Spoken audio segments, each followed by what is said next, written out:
Hello everyone, आज हम लोग सीएसएस के सीरीज में दूसरा क्लास करेंगे जिसमें सीखेंगे कि सिलेक्टर क्या होता है। कल के क्लास में हम लोग देखे कि जो आपका सीएसएस का कोड होता है वो एचटीएमएल के पेज से हम ऐड कैसे करते हैं। इसमें हमारा दो तीन तरीका होता था। एक होता था हमारे क्या, इनलाइन सीएसएस, जब हम कोई भी सीएसएस का कोड टैग के अंदर ही लिखते हैं, स्टाइल यहाँ पे लिख के इसी के अंदर हम क्या किए, इसी टैग के अंदर ही लिखे, इसको बोलते हैं इनलाइन सीएसएस। उसके बाद होता है आपका इंटरनल सीएसएस, जिसमें हम लोग देखें कि एचटीएमएल का कोड उसी पेज में है और सीएसएस का कोड उसी पेज में है, अलग अलग क्या टैग के अंदर, अलग ब्लॉक के अंदर। यहाँ पे स्टाइल के अंदर हम लोग क्या लिखते हैं, इंटरनल सीएसएस में सीएसएस का कोड लिखते हैं। उसके बाद है आपका एक्सटर्नल सीएसएस, कि जिसमें था कि एचटीएमएल का पेज एक अलग था और सीएसएस का अलग पेज था, और इन दोनों के बीच में हम लोग क्या किए थे, लिंक किए थे। ये तीन तरीका होता था आपका क्या करने के लिए, सीएसएस को ऐड करने के लिए, इनलाइन, इंटरनल और एक्सटर्नल। अब आता है आज के क्लास में कि सिलेक्टर होता क्या। सिलेक्टर का मतलब होता है आप अपने एलिमेंट को एक्सेस कैसे करोगे और कितना टाइप होता है एलिमेंट को एक्सेस करने के लिए। एलिमेंट मतलब टैग, एक्सेस मतलब उसको सिलेक्ट करना, ये कैसे हम उस एलिमेंट को क्या करेंगे, एक्सेस करेंगे। तो हम बोले कि सिलेक्टर ऐसा चीज है जिसके हेल्प से आप क्या कर सकते हो, एलिमेंट एक्सेस कर सकते हो। तो पूछा गया कि कितना टाइप होता है, जरा बताइए कि कितना टाइप होता है सिलेक्टर का और कैसे कैसे हम एक्सेस कर सकते हैं। तो यहाँ पे आए, हम लिख के बताते हैं आपको, एक सेकेंड, यहाँ पे आते हैं और यहाँ पे टाइप्स लिखते हैं, किसका, selector, types of selector. Selector यहाँ पे सबसे पहला होता है आपका नेम सेलेक्टर। क्या होता है, नेम सेलेक्टर। उसके बाद होता है दूसरा आपका क्लास सिलेक्टर। क्या होता है, क्लास सिलेक्टर। तीसरा आपका होता है आईडी सिलेक्टर। क्या होता है, आईडी सिलेक्टर। चौथा आपका होता है element specific class selector, element specific class selector. उसके बाद होता है पांचवा, जिसमें हम लोग देखते हैं ग्रुप सिलेक्टर। क्या देखेंगे, ग्रुप सिलेक्टर। अगला छठा में देखेंगे हम लोग क्या, universal selector, universal selector. Selector, ये सारा सिलेक्टर आज के क्लास में हम लोग देखेंगे। अभी इसमें सिलेक्टर और एडवांस भी होता है, जो कि हम लोग कब देखेंगे, जब थोड़ा प्रॉपर्टी हम लोग को सीएसएस में आ जाएगा, जब हम लोग को डिव बनाने आ जाएगा, मार्जिन पैडिंग समझ आ जाएगा, उस डिव के अंदर अगला एलिमेंट बनाना हम लोग को, ये सब चीज सीख जाएंगे। ठीक है, तब हम लोग एडवांस जो भी इसका सिलेक्टर है वो देखेंगे। अभी ये बेसिक सिलेक्टर क्या होता है वो समझते हैं। ये पूरा चीज से, ये बस ये क्या करेगा, एलिमेंट एक्सेस करने का टाइप दिया हुआ कि ये नेम से कर सकते हो, क्लास से कर सकते हो, आईडी से कर सकते हो, एलिमेंट स्पेसिफिक क्लास सेलेक्टर से कर सकते हो, ग्रुप सेलेक्टर से कर सकते हो, यूनिवर्सल सेलेक्टर से कर सकते हो। तो सबसे पहला हम समझते हैं कि नेम सेलेक्टर क्या होता है। ठीक है, आ जाओ यहाँ पे, एक काम कर रहे हैं, एक नया फाइल बनाते हैं पहले, न्यू फाइल सेव करते हैं। सिलेक्टर पढ़ रहे हैं हम लोग, तो सिलेक्टर लिखते हैं, सिलेक्टर डॉट एचटीएमएल। अभी एचटीएमएल का कोड लिखा है, इसलिए हम लोग क्या लिखे, डॉट एचटीएमएल। यहाँ पे एक्सक्लेमेशन मार्क्स और इमीट एब्रीविएशन। उसके बाद यहाँ पे हम लोग क्या लिखते हैं, एक H1 लिखते हैं, जिसमें हम लिखेंगे प्रोग्रामिंग क्लासेस। क्या लिखेंगे, प्रोग्रामिंग क्लासेस। उसके बाद इसी H1 को हम सिलेक्ट करते हैं, मतलब सब कॉपी कर लेते हैं सिलेक्ट करके, फिर पेस्ट करते हैं 2 बार। हो गया। अब यहाँ पे हमको करना है, जो सीएसएस है वो एक ही पेज में HTML का कोड भी करना है, उसी पेज में अभी हमको क्या करना है, सीएसएस का भी कोड करना है। तो बोला कि टाइटल के नीचे आ जाइए और यहाँ पे स्टाइल टैग लिखिए, हम लिख दिए। उसके बाद बोला इसी के अंदर आप इस एलिमेंट को एक्सेस करिए और उसका कोड लिखिए सीएसएस का। ठीक है, हम करेंगे। तो हमारे पास सबसे पहला है नेम सेलेक्टर। का मतलब होता है जब आप एलिमेंट को डिजाइन करने के लिए आप उसका नाम का इस्तेमाल कर रहे हो, मतलब यूज कर रहे हो, तब उसको हम लोग बोलेंगे नेम सेलेक्टर। हमारा इस सारे टैग का क्या नाम है, H1 नाम। हम यहाँ पे H1 लिखे, कर्ली ब्रेसेस ओपन किए, ये हमारा सिंटेक्स हुआ। यहाँ पे सिलेक्टर लिखा है जो कि नेम सिलेक्टर है, कर्ली ब्रेसेस ओपन हुआ और यहाँ पे कर्ली ब्रेसेस बंद हुआ। इसी ब्लॉक में इसको डिजाइन करने का क्या लिखेंगे, कोड लिखेंगे। तो यहाँ पे हमको कलर क्या करना है, रेड करना है, हम कलर लिखे और यहाँ पे रेड लिखे, सेव किए। अब जाते हैं हम ब्राउजर पे, सॉरी, गो लाइव। यहाँ पे देखो, जितना H1 आपके पेज पे था सबका कलर क्या हो गया, रेड हो गया। काफी अच्छा। हमारे पास नेम सिलेक्टर के द्वारा क्या हो गया, तीनों एलिमेंट एक बार एक्सेस हो गया और तीनों का कलर क्या हो गया, रेड हो गया। अब बात आया कि ठीक है, जब भी एक जैसा पूरे पेज में जितना H1 है सबको एक जैसा कलर देना, तो हम नेम सिलेक्टर से दे सकते हैं, कोई दिक्कत नहीं है हमारे पास। अब है कि नहीं, अब हमको ये करना है कि जो पहला H1 है इसका कलर हमको रेड देना है, बाकी को बाय डिफॉल्ट ब्लैक ही रखना है। मतलब अब जब हम एक्सेस करें तो बस ये पहला H1 हमारा क्या हो, एक्सेस हो, लेकिन नेम के हेल्प से ऐसा कुछ नहीं होगा। ये नेम बस ढूंढता है कहां कहां H1 लिखा है, उन सब पे कलर अप्लाई क्या कर दिया, रेड कर दिया। अब यहाँ पे बस इस एलिमेंट को एक्सेस करने हैं, तो यहाँ आगे आ जाओ, आगे हम देखते हैं क्लास सिलेक्टर। तो पहला एलिमेंट को बस एक्सेस करना है, तो आप इस पे एक काम करो, यहाँ पे क्लास एट्रीब्यूट लगाओ और यहाँ पे क्लास का नाम, तो हम क्लास का नाम क्या देंगे, C1 नाम अपने हिसाब से आप कुछ भी XYZ कुछ भी दे सकते हो। अभी हम अपने हिसाब से क्या दिए, C1 दिए। अब इसको हम कर देते हैं कमेंट, ठीक है। कमेंट CSS में देख रहे हो कैसे हो रहा है, पहले स्लैश स्टार और स्टार स्लैश की हेल्प से यहाँ पे क्या होता है, कमेंट होता है। अब आगे आ जाओ, हम इस CSS इस C1 को क्या करना चाहते हैं, एक्सेस करना चाहते हैं इस स्टाइल के अंदर। कैसे एक्सेस करेंगे, नाम था तो बस हम H1 लिखे, नाम लिख दिए और कर्ली ब्रेसेस ओपन और बंद के अंदर हम कलर का कोड लिख दिए, मतलब इसको डिजाइन करने का कोड लिख दिए। अब यहाँ पे देखो, क्लास एक्सेस करने के लिए एकदम ध्यान से हम लोग सबसे पहले यहाँ पे डॉट लिखते हैं, डॉट और क्लास का नाम लिखते हैं। क्लास का नाम क्या है, C1 है, कर्ली ब्रेसेस ओपन और क्या किया, क्लोज और एंटर किया, ठीक है। अब इसमें इस C1 पे जो भी प्रॉपर्टी, जो भी CSS अप्लाई करना है उसका कोड लिखो। हमको सिंपल क्या करना है, कलर बदलना, हम यहाँ से कॉपी कर लेते हैं, यहाँ पेस्ट कर देते हैं, सेव करते हैं। अब जाते हैं ब्राउजर पे।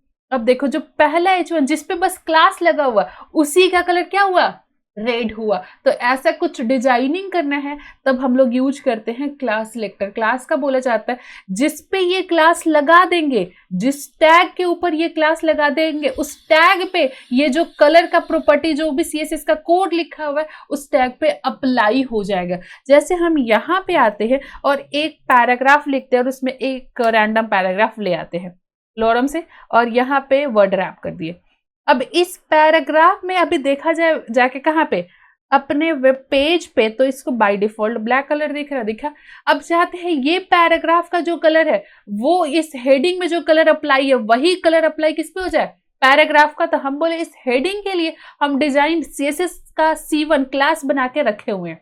हम यहाँ पे क्या बना के रखे हैं, क्लास बना के रखे हुए हैं। यही सेम क्लास उठा के आप इस पे क्या करो, लगा दो, यहाँ पे भी same class attribute equal to C1 नाम। एक आपका सिंपल समझो एक डिजाइन बना हुआ है, बना के रखा हुआ है, जिस टैग को जरूरत है वो टैग उसको क्या करेगा, यूज करेगा। यहाँ पे हम C1 लिखे थे, C1 यहाँ पे लिखे तो इसके अंदर का कोड अप्लाई हो गया H1 पे। अब यही C1 हम पैराग्राफ पे लिख दिए, तब यहाँ पे जो भी C1 के अंदर कोड है वो कहाँ अप्लाई हो जाएगा, पैराग्राफ के ऊपर। सेव किए, देखते हैं ब्राउजर पे जाके, देखो इस पैराग्राफ का कलर क्या हो गया, इसका भी कलर रेड हो गया। तो अब एक क्लास बनाओ जिस टैग को वही सेम डिजाइन देना, उसी पे ये क्लास आप अप्लाई कर सकते हो। एक क्लास आप मल्टीपल टैग पे क्या कर सकते हो, अप्लाई कर सकते हो, ठीक है। तो यहाँ हम लोग समझे क्लास सिलेक्टर कि कोई एक एलिमेंट एक्सेस करने हैं और उस पे वही क्या करना है, कलर अप्लाई करना है। अगर यही नेम में लिखते तो सारा नेम में H1 पे क्या होता, रेड कलर का हो गया था, पैराग्राफ पे तो हुआ नहीं था। पैराग्राफ को कलर करने के लिए फिर से पैराग्राफ एक्सेस करना होता और दूसरा फिर पैराग्राफ लिखते तो ये पैराग्राफ का जो CSS का कोड है उस पैराग्राफ पे भी क्या हो जाता है, अप्लाई हो जाता है। होता ना कि यहाँ पे, इसीलिए हम लोग नेम सेलेक्टर यूज नहीं किए हैं, हम लोग क्या यूज किया है, क्लास सिलेक्टर यूज किए हैं कि जिस टैग को इस कोड का जरूरत है उस टैग के ऊपर ये क्लास बस लगा दो, हम अप्लाई हो जाएंगे। हो गया ना। उसके बाद आओ आगे में है आपका ID सिलेक्टर। आपका क्या हो गया, यहाँ पे क्लास सिलेक्टर भी हो गया, ठीक है। उसके बाद है ID का मतलब समझते हो आप लोग, ID का मतलब होता है यूनिक आइडेंटिफिकेशन करना, कि मतलब पूरे वेब पेज में एक ऐसा ब्लॉक बनाना चाहते हैं, एक एलिमेंट ऐसा रखना चाहते हैं जिसपे वो जो डिजाइन हम लिखेंगे वो पूरे पेज में किसी दूसरे पे वो डिजाइन अप्लाई ना हो। हम एकदम यूनिक डिजाइन लिखना चाहते हैं और वो डिजाइन बस हम इस H1 के लिए लिखना चाहते हैं। और यहाँ पे इस H1 पे जो डिजाइन अप्लाई हो रहा है, जैसे C1 क्लास का C1, हम ये C1 किसके लिए लिखे थे, H1 के लिए लिखे थे, लेकिन इसी C1 का जरूरत किसको पड़ गया था, पैराग्राफ को, तो ये क्या कर लिया, अप्लाई कर लिया। लेकिन अगर हम यहाँ पे इस H1 के लिए हम क्या बनाना चाहते हैं, यूनिक डिजाइन, ID के थ्रू डिजाइन बनाना चाहते हैं, तो यहाँ पे जो ID आप H1 में लगाए हो ये ID आप किसी दूसरे टैग पे नहीं लगाओगे। क्यों नहीं लगाओगे, क्योंकि ये यूनिक आइडेंटिफिकेशन, जैसे तुम्हारा रोल नंबर है ना, कि तुम्हारा जो रोल नंबर है वो किसी दूसरे का नहीं हो सकता, वैसे जो इसका डिजाइन है वो किसी दूसरे पे अप्लाई नहीं हो सकता। अब आते हैं कि आईडी लगाते कैसे हैं। तो सबसे पहले आप देखे हो कि यहाँ पे HTML में ही देखे थे आप लोग कि यहाँ पे क्या है, आईडी एट्रीब्यूट है, और यहाँ पे आईडी का क्या करते हैं, नाम देते हैं कि यूनिकली इस H1 को क्या करें हम, एक्सेस कर पाए। तो यहाँ पे माई H1 हम क्या करते हैं, इसका नाम दे देते हैं। ये भी नाम आप अपने हिसाब से XYZ कुछ भी रख सकते हो। यहाँ पे आते हैं अब यहाँ पे क्लास को एक्सेस करना था तो हम डॉट लगाए थे और क्लास का नाम लिखे थे। अब आया कि आईडी से एक्सेस करना है तो क्या करेंगे, आईडी से एक्सेस करने के लिए यहाँ पे हैश सिंबल लगाना होगा। हैश सिंबल याद रखना, आईडी के लिए क्या लिखा था, हैश सिंबल। उसके बाद आईडी का जो भी नाम है वो नाम देना है। तो हमारे आईडी का क्या नाम है, माई H1। ठीक है, अब यहाँ पे हम कलर लिख देते हैं क्या, इसको ब्लू कर दो। ठीक है, यहाँ पे क्या लिखते हैं, ब्लू लिख देते हैं। सेव कर दिए। अब जाते हैं ब्राउजर पे, देखो इसका कलर क्या हो गया, ब्लू हो गया। अब देखो यहाँ पे ये जो आईडी आप लगा, एकदम ध्यान से समझो, यहाँ पे जो आईडी आप लिखे ना, यूनिक आइडेंटिफिकेशन आप समझ रहे हो, लेकिन आप चाह रहे हो एकदम फोर्सफुली इस आईडी को उठा के हम एक और पैराग्राफ मतलब इस H1 को हम देना चाहते हैं, तो ये अप्लाई हो जाएगा। ठीक है, ऐसा नहीं है कि हम ये आईडी इस पे लगा लिख दिए तो अप्लाई नहीं होगा। देखो यहाँ पे समझो, ये इसको हम क्या करते हैं, कॉपी करते हैं, Ctrl+C Ctrl+V सेव, और यहाँ पे आते हैं कहाँ, ब्राउजर पे, और इसको क्या करते हैं, रिलोड, सॉरी सेव। यहाँ पे देखो ये आईडी पे जो कोड लिखे, इस H1 पे जो कलर का लिखे थे आईडी लगाए थे, वो इस पे भी लगाते तो इस पे भी अप्लाई हो गया।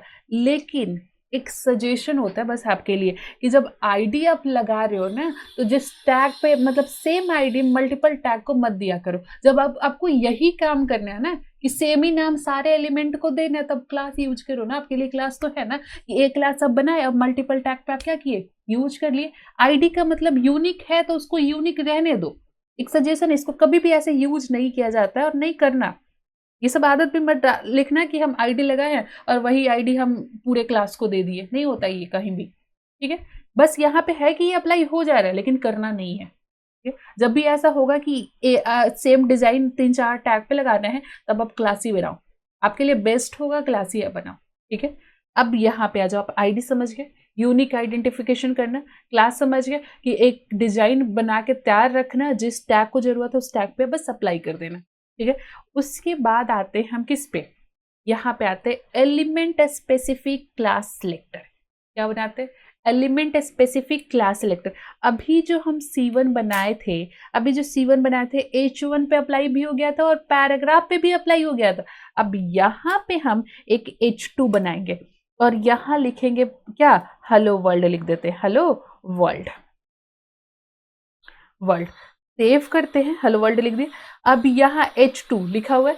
अब इसके लिए हम एक क्लास बनाना चाहते हैं और ये क्लास बस H2 पे अप्लाई होगा, किसी दूसरे नाम के टैग पे अप्लाई नहीं होगा। जैसे हम यहाँ क्लास बनाए थे जो H1 पे अप्लाई भी हो गया था और दूसरे नाम का टैग मतलब पैराग्राफ पे भी अप्लाई हो गया था, लेकिन अभी हम एक ऐसा क्लास बनाने जा रहे हैं, अगर हम H2 के लिए बना रहे हैं तो बस H2 पे ही अप्लाई हो, कोई दूसरा उसको कोशिश करे अप्लाई करने का तो वो दूसरे टैग पे अप्लाई ना हो। जैसे यहाँ पे हम एक और पैराग्राफ लिखते हैं, अलग नाम का टैग लिख दिया, यहाँ पे फिर से लोडम कर देते हैं, हो गया, सेव किए। अब इसके लिए हम इस H2 के लिए क्लास बनाने जा रहे हैं, क्लास लिख रहे हैं और यहाँ पे C2 नाम लिख रहे हैं। अब क्लास को एक्सेस करने के लिए क्या है, डॉट और क्लास का नाम।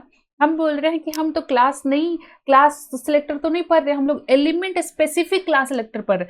तो एलिमेंट स्पेसिफिक क्लास सिलेक्टर को एक्सेस करने के लिए सबसे पहले इस एलिमेंट का नाम लिखना पड़ता है कि जो आप क्लास बना रहे हो किस नाम के टैग के लिए बना रहे हो। तो हम H2 के लिए बना रहे हैं, हम यहाँ पे H2 लिखे, उसके बाद डॉट और इस क्लास को एक्सेस करो, क्या नाम है इसका, C2। ऐसे डॉट C2 से क्लास एक्सेस हो गया और H2 से पता चला कि ये जो C2 क्लास है वो बस अप्लाई किस पे होगा, H2 पे। अब यहाँ पे हम करते हैं, कलर लिखते हैं, कलर लिखते हैं, इसमें से कुछ ऐसा कलर दे देते हैं, मान लो ये ब्राउन कलर का दे दिए, सेव कर दिए। अब जाते हैं हम कहाँ, सेव करके ब्राउजर पे, देखो हेलो वर्ल्ड का कलर है। अब यही जो क्लास C2 हम बनाए ना अभी एलिमेंट स्पेसिफिक, हम कोशिश करने जा रहे हैं कि इस पैराग्राफ को दे के देखते हैं क्या होता है। तो यहाँ पे आए और हमारा कहाँ है पैराग्राफ, ये पैराग्राफ है। हम यहाँ पे क्लास लगा देते हैं ये C2। अब हम सेव किए और ब्राउजर पे जाते हैं, देखो क्या इस पे अप्लाई हुआ, कितनों रिलोड करो क्या अप्लाई हुआ, नहीं नहीं होगा, क्योंकि जो आप अभी C2 बनाए हो ना वो बस किसके लिए बनाए हो, H2 नाम के टैग के लिए बनाए हो। ठीक है, तो ये होता है एलिमेंट स्पेसिफिक क्लास सिलेक्टर। ऐसा क्लास बनाना जो किसी एलिमेंट के लिए हम किसी एक नाम के टैग के लिए बना रहे हैं, वो क्लास किसी दूसरे नाम के टैग पे आप अप्लाई नहीं कर सकते। ये होता है एलिमेंट स्पेसिफिक क्लास सिलेक्टर। ठीक है, उसके बाद आगे देखो, आगे है आपका ग्रुप सिलेक्टर। क्या है आपका, यहाँ पे ग्रुप सिलेक्टर। क्या काम होता है, ग्रुप का मतलब होता है ग्रुप, दो से ज्यादा क्या होगा टैग मिला के हम क्या बना रहे हैं, ग्रुप बना रहे हैं।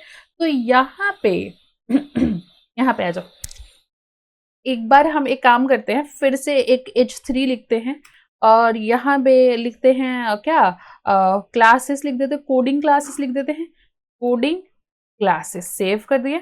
उसके बाद एक और क्या लिखते हैं, यहाँ पे टैग लिखते हैं, यहाँ पे क्या बना लेते हैं, लिंक बना लेते हैं हम एंकर की हेल्प से। और यहाँ पे लिखते हैं होम। होम, अभी हमारे पास कोई पेज पे हमको जाना नहीं है तो हैश दे देते हैं, इसी पेज पे रहेगा। हैश का मतलब सेम पेज को डिनोट कर रहा है। ठीक है, अब सेव करके ब्राउजर पे फिर चल के देखते हैं। तो यहाँ पे हमारा H3 बना हुआ है, यहाँ पे होम बना हुआ है। अब यहाँ आते हैं, यहाँ है, अब हम चाहते हैं H3 और एंकर इन दोनों का सेम हम क्या करना चाहते हैं, फॉन्ट साइज बढ़ाना चाहते हैं और दोनों का सेम कलर बनाना चाहते हैं।